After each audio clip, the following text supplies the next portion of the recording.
Um, Hello everybody. This is Ostentatious here /GX, and it has been a long time since I have been on this website. This is the Action Pages of Homestuck, a guide for fans of the web adventure. Spoilers ahead. And welcome to the most recent episode that I'm going to be uploading. Before I continue on with this video, I'd like to apologize for the plethora of videos I've actually just uploaded in the last hour and a half or 2 hours. I kind of just got on a video editing and uploading spree, and some of these videos don't require much work at all. Catherine and Smash Bros. Brawl were already edited and ready to be uploaded, and I already had said in the update video that I posted previously to that I was going to be uploading those afterwards. This one I did not mention, and it just kind of came to me. I was like, I haven't done this series in a while.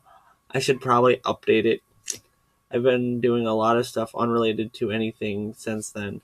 Like all of my MMD videos and all of the Let's Play videos and Amiibo videos. But yeah, I am officially staying on this channel, obviously, and I'm officially continuing everything I planned on doing from the beginning. So, I am gonna announce something really quick, and this is going to be when I have this time for it, spare time, free time, whatever you want to call it. I'm going to be covering the Homestuck updates that are happening as we speak. A lot of them have been short recently, and when I realized that they stopped getting short, I couldn't keep up with it. I stopped following. Like I'm still gonna read them eventually, but when I do, I'm going to record it. So you guys get my first initial reaction to them. Right now I don't remember exactly where I'm at. I'm not on a particular update. Like I'm not at the end. I'm not at the end of any particular update, but I'm in the middle of one of them. I know that. So I'll probably I might actually go back to like the most recent update. I might start with the update right after Vriska was re-announced, or she was like alive type deal, that kind of thing. I'm probably gonna go back there. Anyways, enough making this video much longer than it probably needs to be, because reading these things are pretty intensive, and the synopsises are pretty long. This is the Homestuck synopsis. Act 6, Act 2, Penis Oja. God damn it. Your shit is wrecked. First page was 6,291 on December 30th, 2011, and last page was on April 2nd of 2012, which was page number 6,716. It had 427 pages, 50,588 words in text, and 1,298 words in media. Synopsis. 2 down. After Jane gets knocked out of the mailbox, Dream Jane wakes. From her tower on Prospect's moon, she sees the cloud visions of a Skyan eclipse for the first time, but her reverie is cut short. The Jack Noir of her session sneaks into her room, stabs her to death, and peels out. The courtyard droll sets off a bomb under the tower, making it careen across the golden moon. Dream Jane's corpse does a lifey thing. One thing I will always love about Homestuck is the fans and the comic itself always having that, like, the lifey thing, spacey thing. It's just really funny. I like it. In the session, Durst has a new boss. Someone has usurped the Black Queen and commanded the agents of Durst to assassinate all the Dream Kids before the game even starts. The droll killed Dream Jake earlier with a mouthful of peanuts. Meanwhile, the Dignitary and Brute are planning to assassinate the Durst Dreamers, Roxy and Dirk, but they can't get at Dream Roxy because she is sleepwalking away from Durst out into the furthest ring. Oh, sorry, I got a cough. The Brute sneaks into Dream Dirk's tower on Durst's moon, hoping to kill the boy in his sleep, but Dirk is alert and beheads the Brute for his trespass. With an agent's body on his hands, Dream Dirk's cover is blown. Acting on Yu Yu's advice, Dirk flies out into the streets of Durst and sticks the brute's head on a pike, declaring himself awake and dangerous. Park Agent Noir, returning to Prospect to check on Dream Jane's body, finds her alive and asleep. He is about to kill the maid again when the White Queen zonks him with a face-ways scepter bonk. Roxy. The first guardian of Post-Crash Earth is not Beck. It is the fickle G-Cat, made with a genetic sequence with the cipher Bark by Jake's subconscious. G-Cat rescues Jane from the explosion at the mailbox. Jane awakes unharmed, but pays for her crazy stunt by being permagrounded for life. While Jane was out, really quick, permagrounded for life. Now she really is Homestuck. Slap me now. While Jane was out, her friend Roxy Lalonde sent her a virus labeled as the pirated Spurb Alpha. Jane wanted to play Spurb with Roxy, but Roxy feared that by playing they would advance the plans of her mother's murderer. She meant for the virus to scare Jane and stop her from playing. From Roxy's perspective, the Batter Witch killed her mom, but from Jane's perspective, the elder Lalonde, a famous author, is still alive. Roxy never succeeded in proving her exotic claims, so Jane never took her serious. But after 2 assassination attempts, Jane began to open up to what Roxy has been saying about the cake-selling, genocidal alien overlord Sea Queen pulling the strings at Crocker Corp. One of Roxy's claims was that she could purify things from Jane. Roxy finally demonstrates this ability. She uses her purifier gun to snag Jane's cherished family heirloom, the copy of Sasker's that fell to Earth with baby Pop-Up Crocker. It disappears from Jane's house and appears in Roxy's. Thanks to G-Cat's pointless mischief, the heavy book lands on Friglish, Roxy's pet cat. Friglish is crushed to death, just like his namesake in the Complacency novels.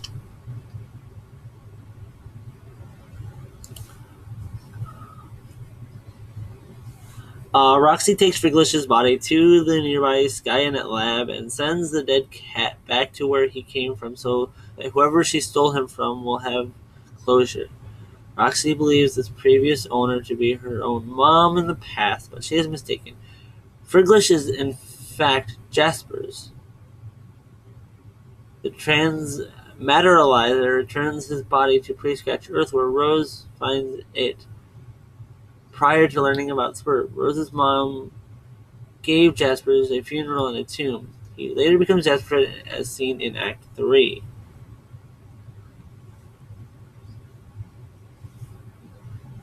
After sending Friglish away, Roxy dives into fenestrated plane to return home, but while she is flying through the void between the windows, G-Cat teleports the other fenestrated plane to Dirk's apartment. The window loses power and landing Roxy in a dream bubble, where a ghost troll attacks her with a trident. She jumps back into the Skynet lab, runs from a pack of hungry neighborhood carapacians, and climbs out the lab into the open air of her post-Condi colony. A swarm of Imperial drone bots appear on the horizon. Jane enters. The UU alien knows all about the Post-Scratch kids and the heroic roles they will assume in their session.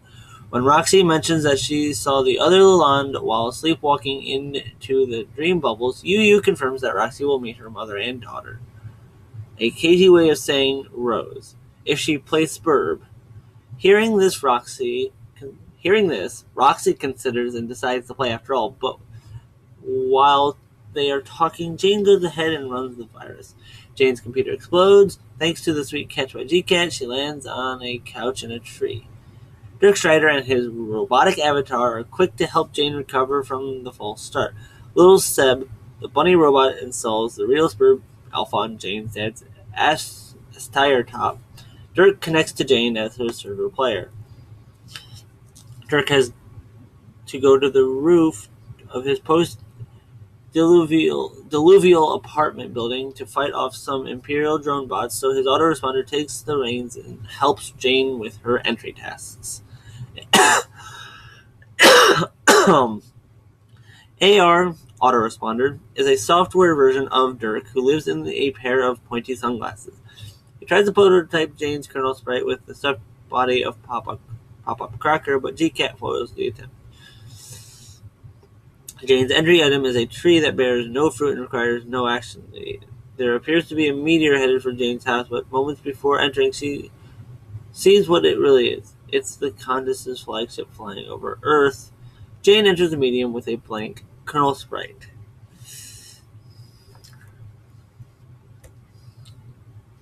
Jane, Roxy, and Dirk are all attracted to Jake, but none of them have wooed him yet. Jane hasn't worked up the courage. Roxy considers herself ineligible, and Dirk is plotting to win Jake's heart with a sudden, intense romantic gesture. When Roxy hears about Dirk's plan, she urges Jane to make a move on Jake before it's too late, but Jane is not ready to tell Jake she fancies him. She blows it big time by convincing him that he is only a friend to her.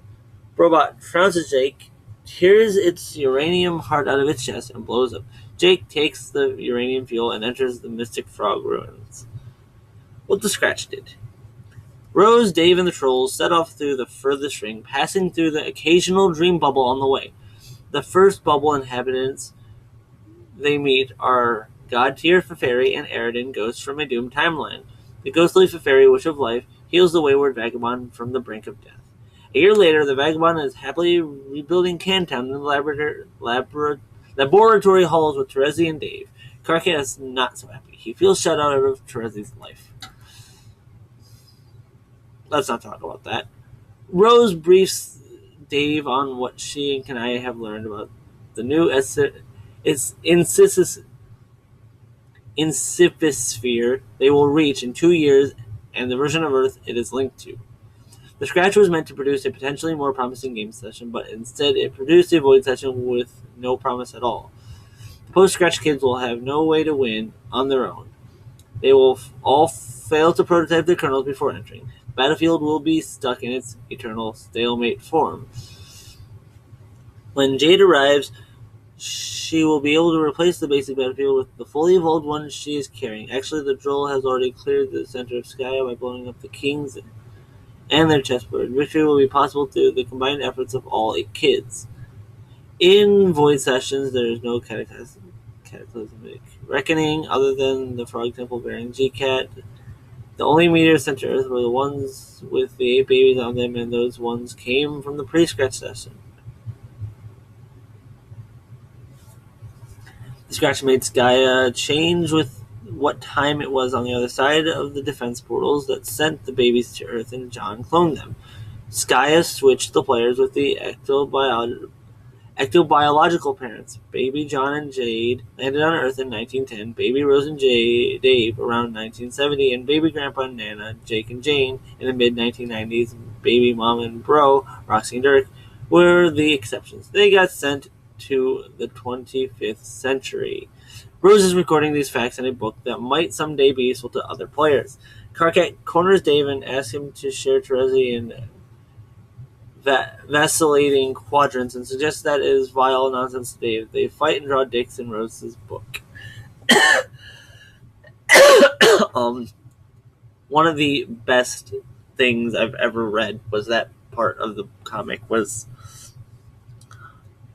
Dave and Karkat fighting over Terezi, drawing penises in Rose's book. And what I meant by we're not going to talk about Karkat feeling left out of Terezi's life and me kind of saying, let's not talk about that, it has to do with previous mate sprits or girlfriends of mine, and I would rather not talk about it. Let's just say that I was Karkat in the relationship. She was actually we cosplayed those characters, and it was like awesome that we were dating, and then things happened, and I'd rather not talk about it. Anyways, let's see. Massively multi-consort. After 1 year on the Prospectin battleship, it's John's 14th birthday. He and Jade celebrate by joining the Ghostbusters 2 MMO that all the Carapacians and animal consorts are playing, except for Dave Sprite. John and Jade have no contact with anyone who knows them, not even in their dreams. They are starting to miss their friends.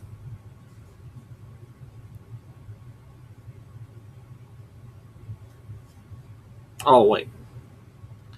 Sorry. So he and Jade celebrate by playing the Ghostbusters 2 MMO that all the Carpathians animal concerts are playing. Except for Dave Sprite, John and Jade have no contact with anyone who knows them, not even in their dreams. They are starting to miss their friends. When Jasper Sprite wishes John a happy birthday entirely in meows, his singing incites Jade's involuntary dog nature and she chases him. John is knocked unconscious. In his dream, John meets the sleepwalking Dream Roxy and the Sea Dweller troll ghost who attacked Roxy earlier. This troll, Mina Pixies, seems related to Fairy, but does not know any of the trolls that John knows. Mina is thrilled to hear that she is a ghost. To celebrate, she pitches her fork at a snoozing mystery girl. John pushes Roxy aside and takes the hit for her. The trident pierces John's dream presence, and he wakes up. Healing. When the meteor passes through another dream bubble, Trezzy meets someone she mistakes for Vriska at first. Trezzy has been hoping to find Vriska's ghost so she can express her regret for killing her, but instead she finds the ghost of Urania Circuit. Really quick. I've said the name Urania already once on my channel, but apparently not everyone agrees with that name. Urania can apparently be pronounced multiple ways. Most people don't pronounce it the way that I've heard it pronounced before, but I guess it's a way to pronounce it. It's RNA. Like you're spelling out the letters RNA. I've never heard it said that way until I watched Collab's one of their most recent Let's Reads of Homestuck, and they called her RNA. I was a little surprised. I will not lie. I don't know if it has anything to do with most of them being a little British. It seems that way, I think. But who knows? It could just be the difference between pronunciations. It could also be the fact that a lot of us Homestucks will read things the way we think they're read, meet other Homestucks, and obviously they will have done the same and will have all had different encounters and different things. Like Aradia versus Aradia. Or Nepeta versus Nepeta. Tavros. Equius. I mean, it depends on who you are and where you read it and what country you're from, obviously, and also who influenced you. You're probably going to take after the person who influenced you, unless you end up reading it your own way and be like, that's not how you say that. But either way, enough on that topic. We're making this video much longer than I need it to be. She finds the ghost of Urania Circuit. Urania Circuit. Urania. Sorry. Now that one I forgot which one I actually prefer. But I'm going to go Urania Circuit. A player from the group of softer trolls who scratched their sessions so that the 12 Alternians could play. In the Alternian universe, Grub Urania something switched places with Grub Vriska and grew up to be pirate Marquise Mindfang. As a god tier Sylph of Light, Urania, whatever, is eager to play therapist and restore Trezzy's confidence in her own abilities. They discuss the nature of choice in paradox space and the possibilities of undoing the damage Doc Scratch did to their species. Urania, I'm just going to say both from now on, also offers to heal Trezzy's literal eyesight. Trezzy declines, but keeps the offer in mind. We've already read that update. Rania/Arania dies. I was happy about it. We're not going to talk about that. That's technical spoilers for this series.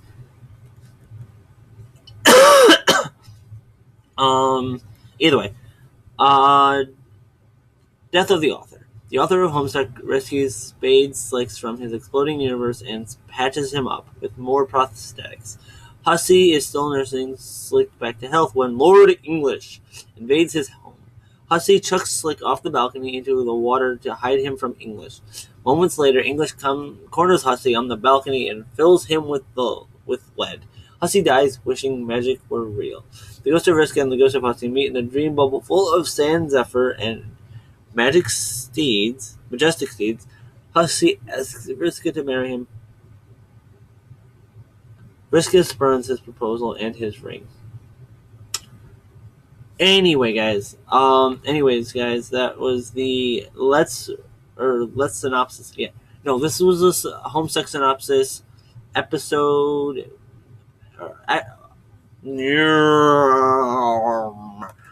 This was the Homestuck Synopsis, Act 6, Act 2, with your guide, Ostentatious/GX. And I thank you guys for watching, and I hope you guys... I hope you guys are still watching this series, and I hope you guys are also enjoying my Let's Plays. Anyways, guys, thank you again for watching, and I will see you guys in the next video. Like, comment, and subscribe, and I will see you guys next time. Bye.